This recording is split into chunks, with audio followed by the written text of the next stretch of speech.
From our clear skies here in Washington, D.C., let's take a live look at the White House, where tensions are heating up between President Trump and Federal Reserve Chair Jerome Powell, with the president once again demanding lower interest rates and even calling for Powell's removal.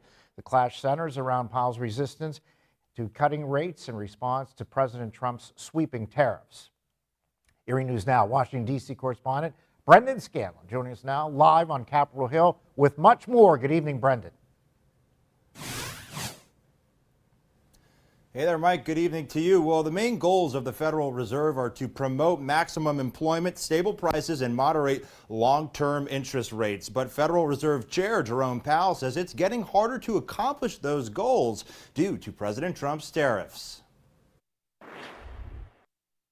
The level of tariff increases announced so far is significantly larger than anticipated, and the same is likely to be true of the economic effects. This week, Federal Reserve Chair Jerome Powell expressing concern about the economic outlook of the U.S. Unemployment is likely to go up as the economy slows in all likelihood, and inflation is likely to go up. Thursday morning, President Trump demanding immediate action from the Fed, taking aim at Powell on Truth Social, saying, quote, "The European Central Bank is expected to cut interest rates for the 7th time, and yet too late." Jerome Powell of the Fed, who is always too late and wrong, yesterday issued a report which was another and typical complete mess. Powell's termination cannot come fast enough. Powell is facing a global financial crisis, recession, but also the imminent risk of inflation even worse than what we had 2 years ago, which was quite bad. Economist Michael Santos says the U.S. was on track for a soft landing, but uncertainty surrounding tariffs is causing turbulence. We were in a perfect guide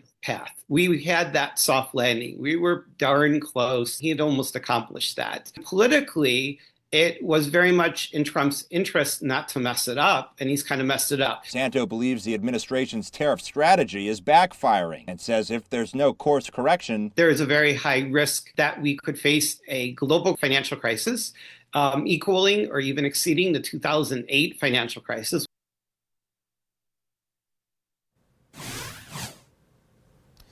And Mike, Powell's term runs through May 2026, and the Federal Reserve Act only permits dismissal for cause like misconduct, not so much policy disagreement. Powell insists his removal is not permitted under the current law. Reporting live on Capitol Hill for Erie News Now, I'm Brendan Scanlon. Mike, back to you. Brendan, thank you.